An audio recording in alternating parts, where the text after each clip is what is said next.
Hôm nay mình có mặt trên sân khấu này và mình sẽ dùng từ exceptional không có ý nghĩa là ngoại lệ như là chúng ta đã quen từ đầu chương trình tới giờ. Cái ý nghĩa của từ exceptional trong bài nói của mình sẽ có nghĩa là xuất chúng. Và trong quá trình chuẩn bị cho bài viết ngày hôm nay thì thật ra mình đã phát hiện ra một điều mà mình rất là không hài lòng với bản thân. Đấy là mình đã xem rất là nhiều các video TEDx để học hỏi xem là mọi người xây dựng câu chuyện thế nào, bố cục câu chuyện ra sao. Và mình nhận ra là cứ sau khi mình xem một video khoảng tầm 2 tới 3 phút là mắt mình bắt đầu mờ đi. Mình không nhìn thấy gì trên màn hình nữa, đầu óc mình thì lơ mơ dần và mình rất là muốn cầm điện thoại lên. Sau khi trải qua một vài video như vậy thì mình nhận ra là cái diễn biến của một cái TED Talk thông thường nó quá là chậm so với những cái video mà mình đã quen và mình đã xem hàng ngày. Mình nghĩ là rất nhiều bạn ở đây có thể cảm thấy đồng cảm với mình ở điểm này. Một video TikTok mà chúng mình thường xem nó luôn luôn mở đầu với cả một cao trào. Bất cứ một hình ảnh, một chuyển động nào mà chúng ta nhìn thấy thường nó sẽ cố gắng hết sức để giữ chân được sự chú ý của chúng ta, không chỉ ở trong 1 giây mà thậm chí là trong 1/10 giây. Và bởi vậy, khi mà chúng ta liên tiếp tiếp xúc với cả những cao trào, những thay đổi, những sự chú ý như vậy thì chúng ta không còn một giây nào để cảm thấy nhàm chán cả.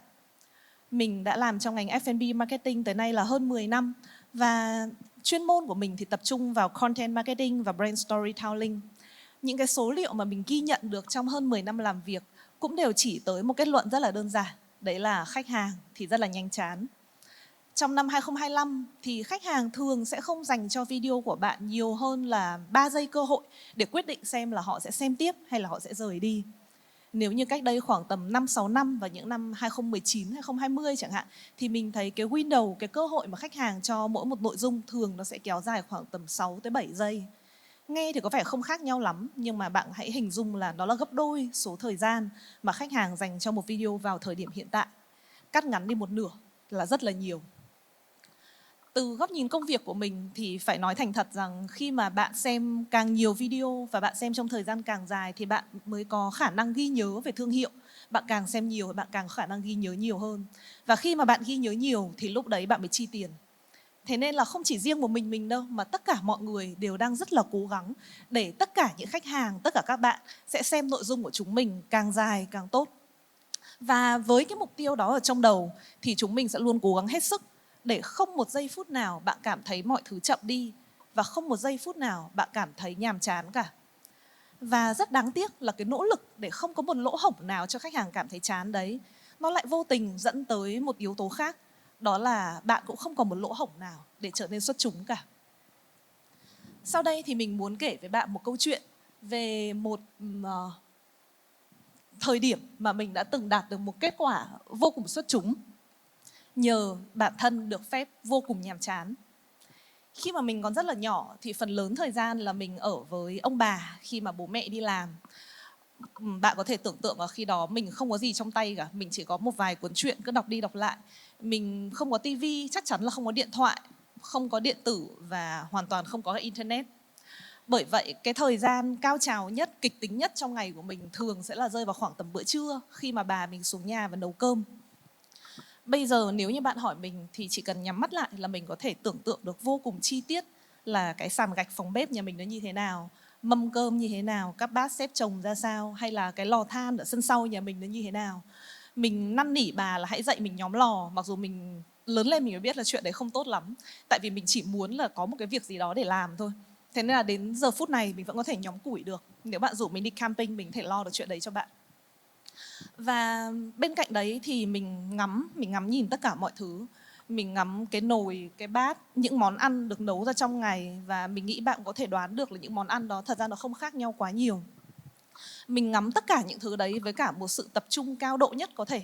Vì mình mong muốn tìm thấy một cái gì đó mới mẻ mà mình chưa từng tìm thấy, chưa từng nhìn thấy trong những ngày hôm trước. Mình làm tất cả những việc đấy vì mình quá là chán. Mình không có việc gì khác để làm trong nhà cả. Và tua nhanh đến 20 năm sau. 20 năm sau thì mình có nhận một dự án, đấy là xây dựng câu chuyện thương hiệu và chiến lược truyền thông cho một nhà hàng Việt Nam truyền thống. Khi mà vào làm trong ngành F&B rồi thì mình mới biết rằng là nói rằng F&B marketing là một cái nhánh hẹp của marketing. Thế nhưng mà điều đấy không có nghĩa là cái ngành đấy là một ngành hẹp. Mỗi một cái concept nhà hàng, một mô hình quán cà phê, một mô hình trải nghiệm ẩm thực, nó gần như là một lĩnh vực hoàn toàn mới với mình. Và mình không thể mang những cái know-how, những cái hiểu biết của mình từ việc bán bánh ngọt sang việc bán một nhà hàng Việt Nam hay là một nhà hàng Ý được. Vào thời điểm đó, khi mà mình nhận dự án xây dựng cho một nhà hàng truyền thống Việt Nam, thì mình bước vào với một tờ giấy trắng. Mình chưa có một chút kinh nghiệm nào với cái concept này cả, hoặc là ít nhất là trong đầu mình nghĩ như vậy. Thế nên là mình bước vào và mình tìm hiểu. Và mình nhận thấy rằng là trong cả quá trình mà mình cố gắng xây dựng nên một cái câu chuyện nó có ý nghĩa, xây dựng nên một cái thế mạnh mà nó có thể thu hút với khách hàng vào thời điểm đó, thì mình tìm lại rất là nhiều với những cái ký ức nhàm chán của mình. Mình nhìn lại rất nhiều về những gì mình đã nhớ trong ký ức tuổi thơ, trong cái bát, cái đĩa, cái nhà, gian bếp. Và mình đã đưa rất là nhiều những cái chất liệu từ chính căn bếp của mình vào trong nhà hàng đó. Kết quả là câu chuyện của nhà hàng đó đi đôi với cả may mắn nữa, thành công rất là vang dội. Nhà hàng đó đã tạo nên được một cái chỗ đứng riêng, một tiếng vang vô cùng mạnh mẽ trên thị trường. Và cũng nhờ cái thành công của dự án đó mà sau đấy mình liên tiếp nhận được rất là nhiều lời mời tham gia và phát triển cho những dự án khác. Một trong những dự án tiếp theo mình nhận được lời mời đấy là một dự án cũng lại xây dựng cho một nhà hàng Việt Nam, lúc này là ở phân khúc fine dining. Cái cách để mình nghiên cứu và phát triển câu chuyện hay là chiến lược marketing cho một nhà hàng fine dining nó cũng hơi khác với cả một nhà hàng truyền thống ở phân khúc chung một chút. Lúc này mình cần những câu chuyện sâu sắc hơn. Lúc này mình cần những kiến thức về ẩm thực, nó gắn bó với văn hóa và nó thể hiện được nhiều giá trị hơn là chỉ hương vị đơn thuần. Và bên cạnh tất cả những gì mình tìm hiểu, mình đã có cơ hội đọc sách rất là nhiều khi mà mình làm cho nhà hàng này. Thì một điều nữa mình cũng buộc phải thừa nhận đấy là mình lại tìm về với cả ký ức của mình rất nhiều. Lúc này thì mình không tìm về với những hình ảnh đơn thuần nữa. Lúc này mình nhớ về rất nhiều những gì mà bà mình nói với mình, kể với mình. Và nó không phải là những câu chuyện liền mạch như là chúng ta thường hay nghĩ khi đọc sách về bà, về bố, về mẹ đâu. Cái cách mà bà với mình giao tiếp với nhau lúc đấy nó rất là thường ngày. Bà sẽ nói với mình một câu gì đó, một từ gì đó, tên một món nào đó. Và đấy là tất cả những gì mình có. Mình sẽ nhớ lại về những khoảnh khắc đấy, những từ đấy và dựa vào nó để nghiên cứu tiếp và tìm thấy một cái mạch về văn hóa, một mạch về lối sống, một mạch về câu chuyện và lịch sử của đất nước thông qua những gì mà bà mình đã kể với mình, và lại đưa nó vào làm nguồn cảm hứng để mình kể câu chuyện ở trong nhà hàng fine dining kia. Cái cách làm đó có vẻ như là được đón nhận, tại vì ngay trước mắt thì mình có thể nhìn thấy được là doanh thu của nhà hàng thay đổi. Thế nhưng mà cái thời điểm ghi nhận mạnh mẽ nhất có lẽ là 4 năm sau đó. 4 năm sau đó thì cả nhà hàng đầu tiên mà mình làm và nhà hàng fine dining tiếp theo đã trở thành 2 trong 4 nhà hàng đầu tiên đạt sao Michelin tại Việt Nam, và nó cũng là 2 nhà hàng Việt Nam duy nhất ở trong đó. Cái nhà hàng đầu tiên là nhà hàng Tầm Vị và nhà hàng fine dining thứ hai là nhà hàng Gia. Và mình nghĩ rằng đấy là cái món quà to lớn mà mình đã nhận được khi mà mình để cho bản thân được trải qua một khoảng thời gian vô cùng nhàm chán. Khi đủ chán, tự bản thân bạn sẽ mong muốn có được một cái kích thích nó mạnh mẽ tới mức mà bạn phải buộc lòng chủ động tìm kiếm nó, chứ không chờ nó đến với mình. Và trong cái sự chủ động tìm kiếm đấy, bạn sẽ nhận được nhiều hơn rất là nhiều so với những cái tiếp xúc, những kích thích được mang lại từ những thứ khác có thể dễ dàng tìm thấy.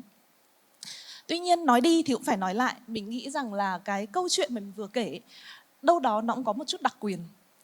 Với những người thế hệ đầu 9X như mình, hay là cả các anh chị 8X hay những người thế hệ trước nữa, một cái đặc quyền mà bọn mình đã nhận được là gì?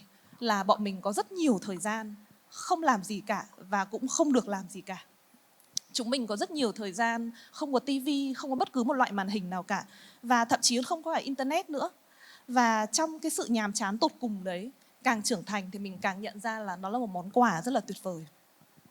Khi mà mình không nghĩ gì, không có gì để làm, lúc đó mình buộc lòng phải tìm kiếm một cái gì đấy làm cho mình cảm thấy hào hứng, hứng khởi từ những cái điều nhỏ nhất ở xung quanh.